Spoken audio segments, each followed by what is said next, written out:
Bienvenidos a la nueva exposición de Cultural Cordón. Objetivo Picasso. Balaguí, 1972, Burgos 2024. Una producción de la Fundación Caja de Burgos que podrá visitar de 11:30 a 14 horas y de 17:30 a 20:30 horas, de martes a sábado, y de 11:30 a 14 horas los domingos y festivos. El 25 de octubre de 1971, Pablo Picasso cumplía 90 años.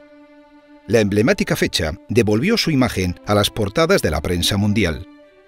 En España, su figura era considerada un símbolo de libertad y de oposición al régimen dictatorial, y por ello mismo, desde las instituciones gubernamentales del momento, se intentó que el acontecimiento contara con la menor relevancia posible. Sin embargo, varias galerías y librerías organizaron exposiciones y homenajes. Una de ellas tuvo lugar en la Galería Teo de Madrid. Un grupo de ultraderecha atacó y destruyó la emblemática Suite Volar, allí expuesta, al confundirla con la serie Sueño y Mentira de Franco, realizada en 1937. Al atentado contra la Galería Teo siguieron otros contra librerías como Antonio Machado, Visor o Cindorus. Muy en particular, la Galería Taller de Picasso de Barcelona quedó destruida por un incendio provocado. Santiago Palet, el joven dueño de Taller de Picasso, ideó un curioso homenaje como desagravio al artista. Pintores, músicos, escritores, gente del cine y del teatro fueron invitados a crear un tapete, una pieza de algodón con una puntilla, dedicado a Picasso. Un año después se expusieron en Balaguí en la muestra Primer Encuentro Internacional de Homenaje a Picasso.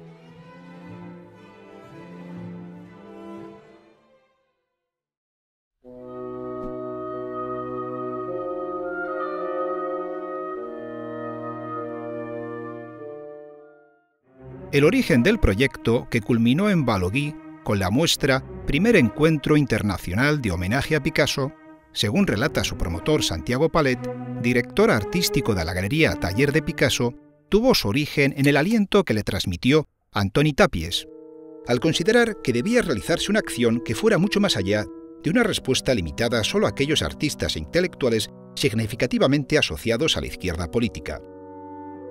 Fue Salvador Dalí quien le sugirió utilizar un soporte homogéneo, como el empleado tradicionalmente en las confiterías de Figueras, y que el propio Dalí había utilizado en algunos trabajos de los años 20 y 30. Santiago Palet sustituyó los frágiles papeles troquelados por tapetes con blonda realizados en un convento barcelonés. Todos iguales y a la vez todos distintos, según interpretara cada religiosa la blonda que orla las cubiertas. Dirigida la iniciativa a artistas de todo el mundo, en la versión que se expone en Cultural Cordón se ha querido también ofrecer al público una cierta organización, en función de las distintas sensibilidades artísticas vigentes en la segunda mitad del siglo XX, lo que nos permite un acercamiento sin precedentes a la enorme variedad temática, formal y estética del momento.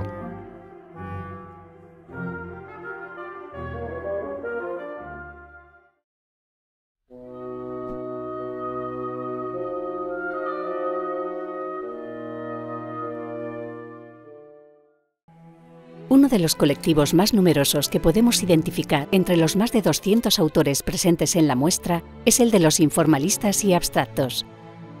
Nos referimos, en verdad, a dos grupos diferentes.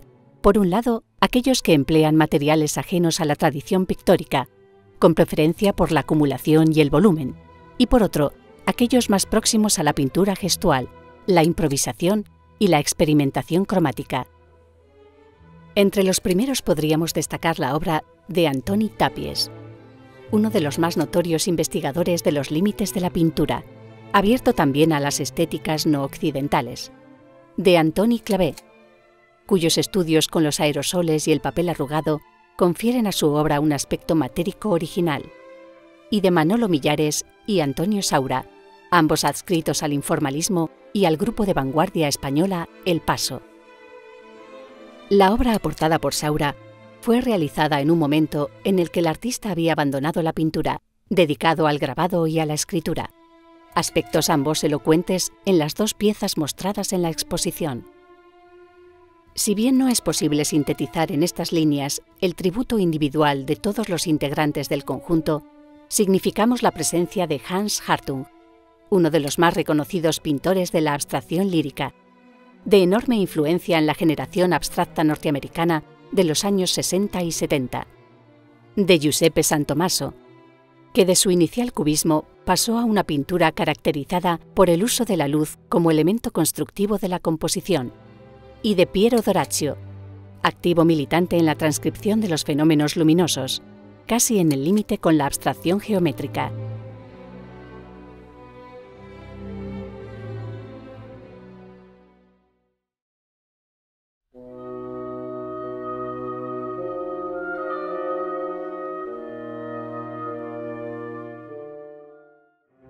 Si la abstracción lírica cuenta con una larga tradición plástica, no menos relevante es su vertiente normativa, en la que se encuadran diferentes maneras de abordar la composición subjetiva desde parámetros geométricos.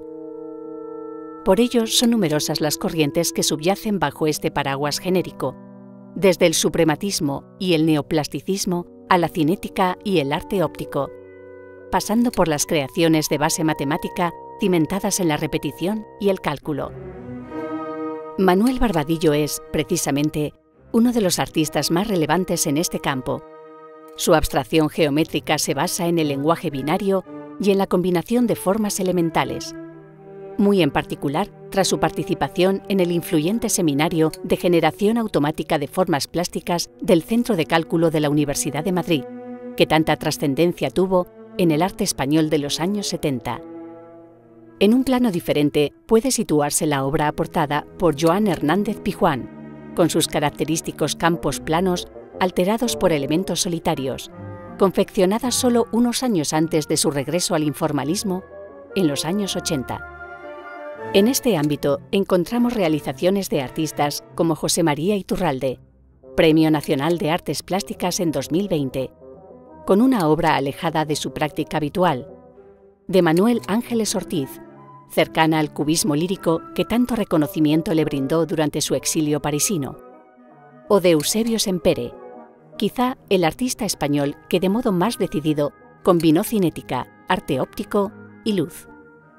La nómina de artistas internacionales en este campo es considerable. La italiana Vanna Nicolotti maneja los recursos de la tridimensionalidad para generar ilusión espacial. Alexander Calder traslada al tapete sus conocidos móviles y nubes flotantes que compaginaban arte y tecnología. Víctor Vasarely, considerado el iniciador del arte óptico basado en la alternancia de un número reducido de formas y colores para trasladar la sensación de movimiento, y Sonia Delaunay, la extraordinaria intérprete del color y de la disolución de las formas que sintetiza en su figura la interconexión y la complicidad del arte, el diseño, el teatro, el cine y la moda. Son solo algunos de los autores que destacamos.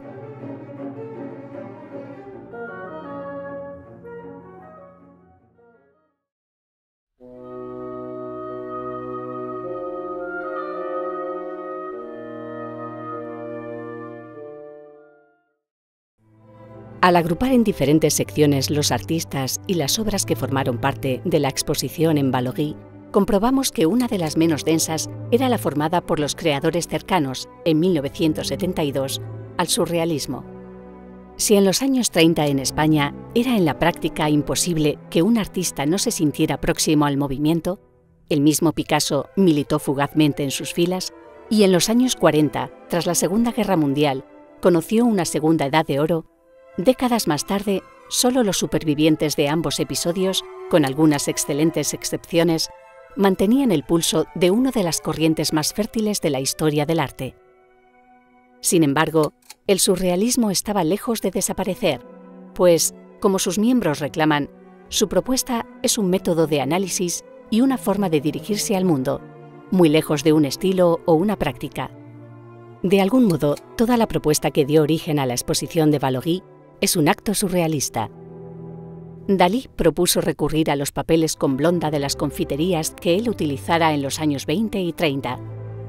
La misma acción de encargarlas en tela a un convento religioso, de distribuirlas por correo a artistas de todo el mundo a la espera de una respuesta, se antoja en sí misma un delirio paranoico crítico, por utilizar el precepto acuñado por Dalí. Aunque Salvador Dalí no participó con una obra, su espíritu impregna el punto de partida de la exposición. Sí está Joan Miró, con una dedicatoria, Benjamín Palencia, con dos obras muy orgánicas que recuerdan a sus trabajos de entre 1930 y 1936. Joan Pons y su universo mágico e introspectivo, o Joan Josep Tarrats, como Pons, integrante del grupo Dau al Set, cuya visión fantástica oscilaría entre el surrealismo y el informalismo. De los internacionales destaca el chileno Wilfredo Lam, con dos obras en las que combina las referencias a Picasso con la figuración de origen prehispánico que introdujera en su pintura por influencia del artista malagueño, y Jan Tinguely, el excéntrico creador suizo, que incorporó los artilugios mecánicos para dotar de movimiento y de sonido a sus celebradas esculturas dadaístas.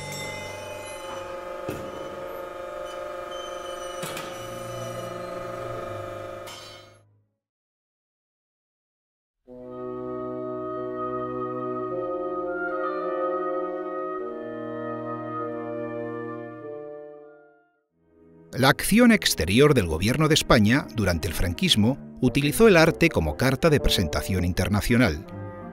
Así sucedió con la Bienal Hispanoamericana de La Habana en 1954, si bien con la elocuente oposición de numerosos intelectuales españoles y latinoamericanos, con la Bienal de Sao Paulo en 1957, en la que fue premiado Jorge Oteiza, o con la Bienal de Venecia de 1958, en la que participaron los artistas del grupo El Paso, tras comparecer también un año antes en la ciudad brasileña.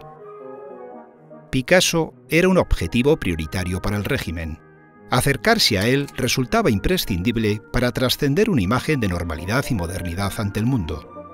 La estrategia utilizada disociaba su faceta artística de la política, lo que les permitiría presentarlo únicamente como un gran artista español y universal, sin ulteriores connotaciones.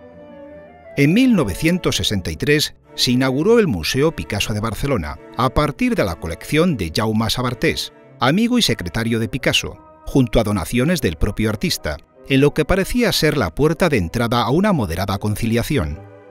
Sin embargo, la actitud de Picasso no cejó en su condena del franquismo, amplificada en su voluntad de mantener el Guernica fuera de España mientras no se restablecieran las libertades públicas. La obra fue convertida en un emblema de resistencia popular por los sectores más progresistas de la sociedad. El 90 cumpleaños de Picasso en 1971 se erigía como la última oportunidad de celebrar al artista en vida. En España se preparó un contenido programa de actos destinado a festejar al pintor sin ensalzar al hombre. La consigna se respetó en los reportajes recogidos por la prensa del momento y en los raros actos de aniversario oficiales. Por el contrario, el mundo cultural no institucional celebró a Picasso mediante exposiciones, libros e incluso una obra de teatro, que determinaron mayor visibilidad pública que la administrada por las autoridades.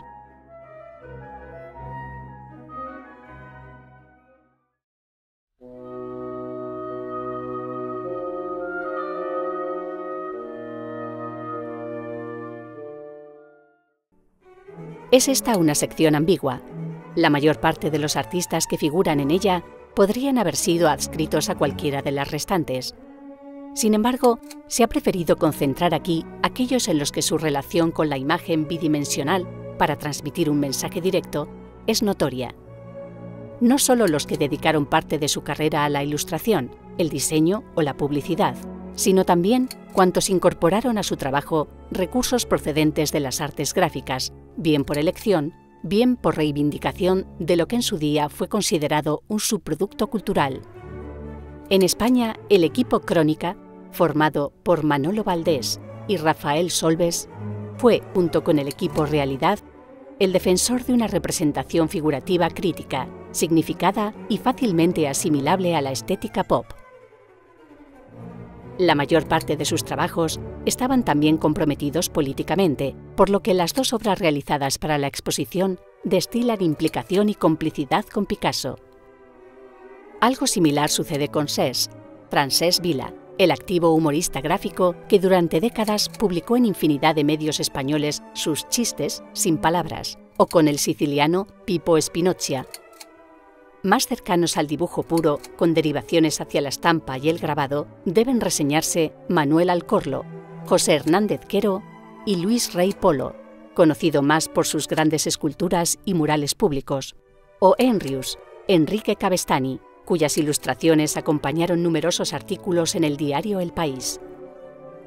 Otros artistas internacionales como los suecos Thor Spee, Birger Forsberg o el gran diseñador gráfico austríaco Joseph Binder, famoso por su cartelería publicitaria desde los años 20, conforman la sustanciosa relación de autores de esta sección. Binder falleció en 1972, por lo que las dos obras aportadas suponen, seguramente, dos de sus últimas creaciones.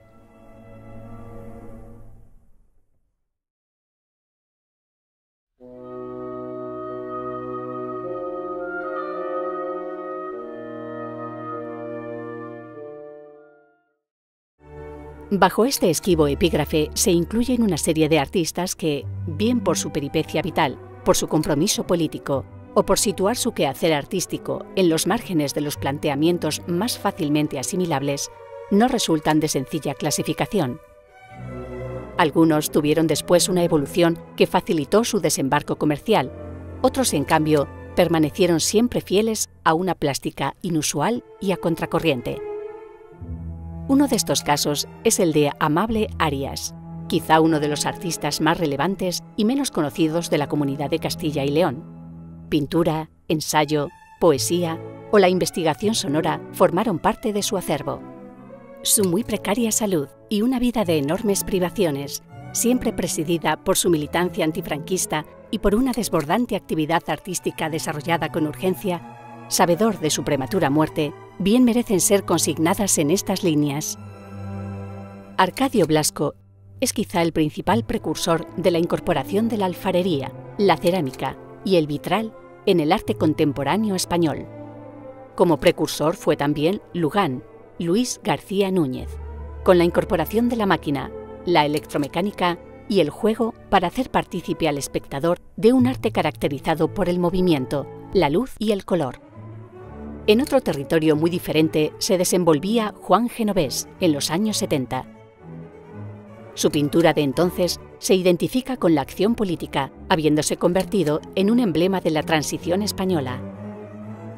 Genovés participó junto a otros artistas en un encierro en el Museo del Prado en protesta por la detención del crítico Moreno Galván, encarcelado tras dictar una conferencia sobre Picasso en 1971. Entre los artistas internacionales reseñamos a Asger Horn, uno de los fundadores del movimiento Cobra, que tanto influyó en la organización revolucionaria de artistas e intelectuales conocida como Internacional Situacionista.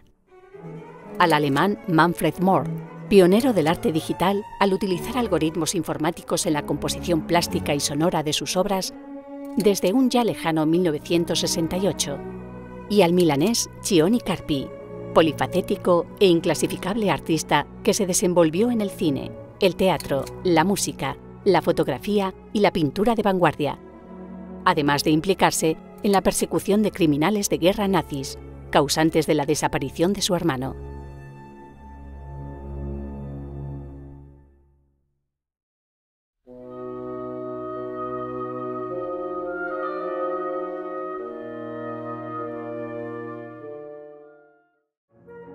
Además de los artistas vinculados a la figuración y la representación naturalista, en esta sección se han incorporado las obras de otros creadores que prefirieron aportar testimonios, recreaciones y citas directas al trabajo de Picasso.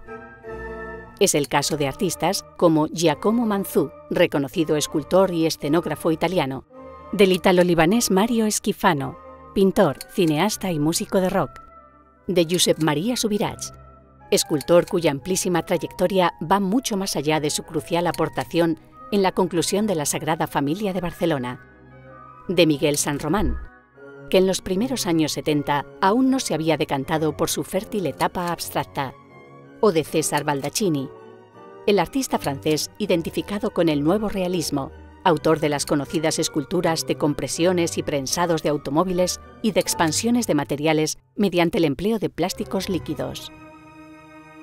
En una dirección diferente, se señalan las aportaciones enviadas por artistas figurativos que prefirieron recurrir a su propio imaginario antes que a la alusión directa al trabajo de Picasso, y así nos encontramos con el pop desenfadado y suavemente erótico de Andrés Cillero, con el realismo clásico de Antoni Coll, con la serenidad y elegancia del gran maestro de la restauración y el muralismo, José Alfonso Cuní, con la imagen fresca y colorista del belga Paul Mara, uno de los maestros del nuevo collage, o de la pionera pintora feminista Amélia Riera, cuya obra se apartó de las corrientes informalistas para sumergirse en una sugerente combinación de pop y surrealismo desde una entonces inusual perspectiva de género. En este sentido, es preciso dar cuenta de la obra aportada por la hoy recuperada artista Rosario de Velasco, pintora, ilustradora y muralista en la España de los años 30 y 40, y con ya muy escasas intervenciones en los años 70, la pieza enviada al primer encuentro internacional de Baloguí supone un interesante enriquecimiento de su exiguo catálogo.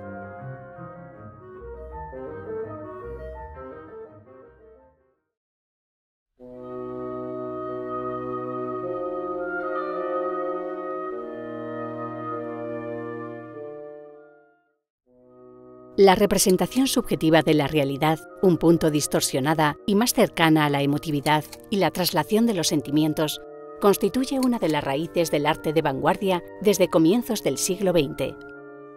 Ligado a la tradición alemana, el expresionismo ha conocido diferentes escuelas y ha respondido a modelos no necesariamente coincidentes en la forma, desde una abstracción lírica a una figuración radical, pero sí compatibles con la voluntad de mostrar la convulsa desazón interior del artista comprometido con su tiempo.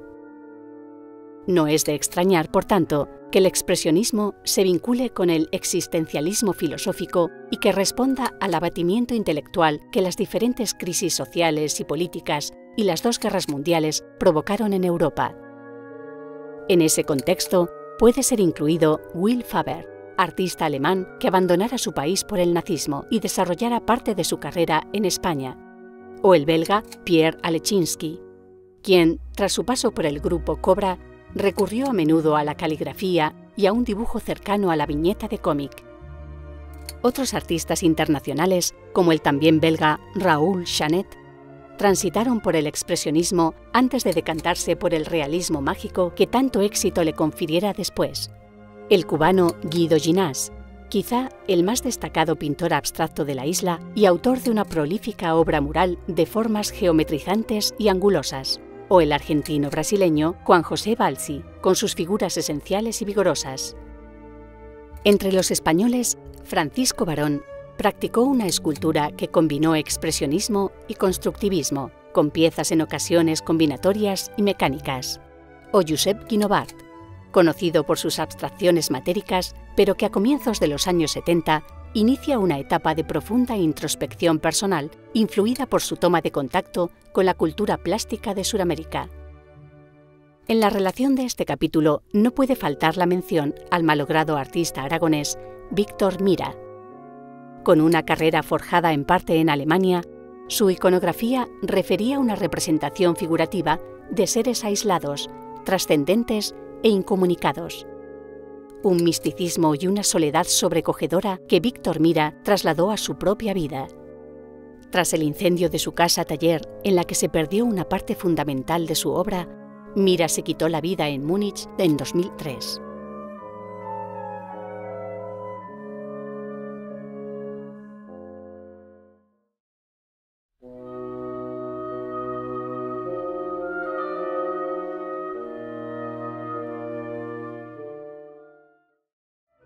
El 29 de octubre de 1971, las librerías Antonio Machado, Visor y Cultart de Madrid fueron atacadas por el grupo ultraderechista Guerrilleros de Cristo Rey, por el simple motivo de exhibir en sus escaparates carteles y copias de obras en homenaje a Picasso. El 5 de noviembre, al comenzar la jornada de tarde, la Galería Teo de Madrid sufrió un violento atentado. Se lanzó pintura roja y ácido contra la Suite Bollard, que allí se exhibía. Se arrojaron al suelo los cuadros y se rasgaron a cuchillo. La trabajadora de la galería y el primer visitante que acababa de acceder a la sala también fueron agredidos. Las octavillas arrojadas al suelo junto a las obras pisoteadas acusaban a Picasso de marxista, proxeneta, homosexual. A comienzos del mismo mes de noviembre se intentaron varios ataques en Barcelona contra la Sala Gaspar, que presentaba obra reciente del artista, y contra el Museo Picasso, quienes, alertados por lo sucedido en Madrid, habían solicitado protección. El 23 de noviembre, en cambio, la Galería Taller de Picasso fue incendiada. 2 días después atentaron contra la librería Sindorus. En ambos casos se utilizó material explosivo, lo que da idea de la violencia creciente ejercida contra el artista y contra todo aquel que se significara a su favor. Por ello, la operación emprendida por los numerosos artistas que se sumaron a la propuesta del desagravio a Picasso en la exposición de Balaguer posee un doble valor: la reivindicación de la libertad creadora y de la independencia de pensamiento, sin duda, pero también es justo reconocer el coraje de quienes sabían que el paso dado lo situaba necesariamente en un incómodo señalamiento. Tras 1972, los ataques contra Picasso cesaron, pero no las acciones destinadas a la intimidación contra la acción cultural, y muy en particular contra el libro. Librerías de toda España sufrieron frecuentes ataques. La destrucción del escaparate de la librería Antonio Machado de Madrid a punto estuvo de dejar de ser noticia. Se hostigó a revistas y periódicos hasta culminar con el atentado en julio de 1974 en Enlace, la distribuidora que aglutinaba las diferentes editoriales catalanas, y que motivó la publicación del dossier Atentados contra la Cultura, donde se recopilaron los numerosos y frecuentes actos de sabotaje violento contra todo intento de normalización cultural en nuestro país.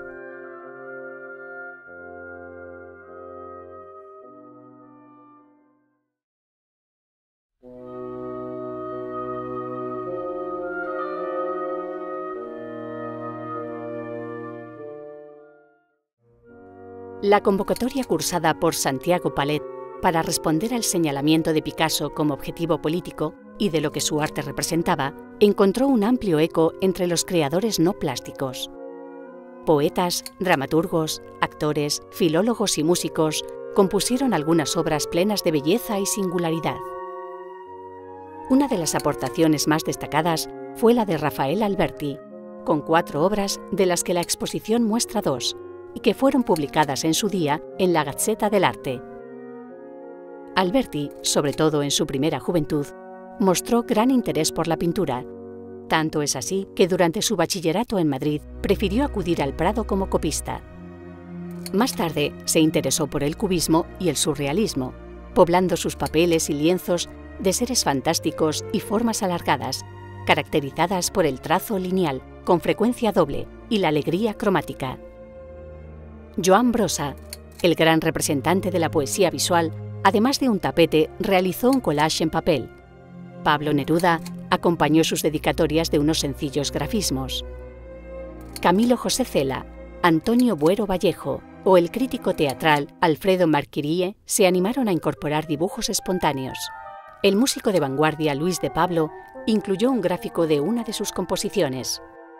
Pau Casals trazó un pentagrama en uno de los pocos trabajos enviados en un material diferente a los célebres tapetes, y el gran bailarín Vicente Escudero, artista gráfico, devoto cubista y autor del Decálogo del baile flamenco puro, se sumó con 2 expresivas siluetas alusivas a la danza.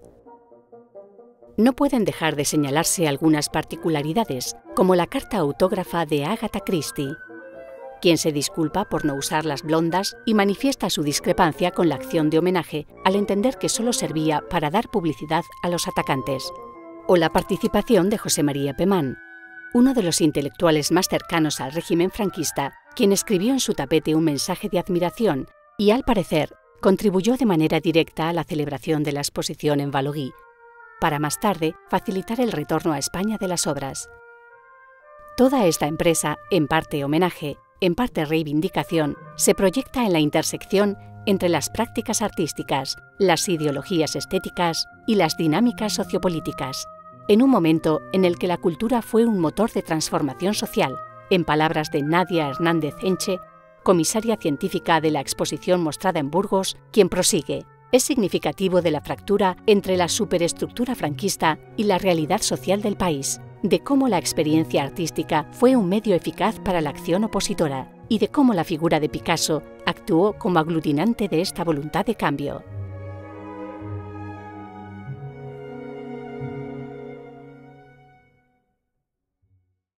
Objetivo Picasso, Balugui, 1972, Burgos 2024. Una producción de la Fundación Caja de Burgos para su espacio Cultural Cordón.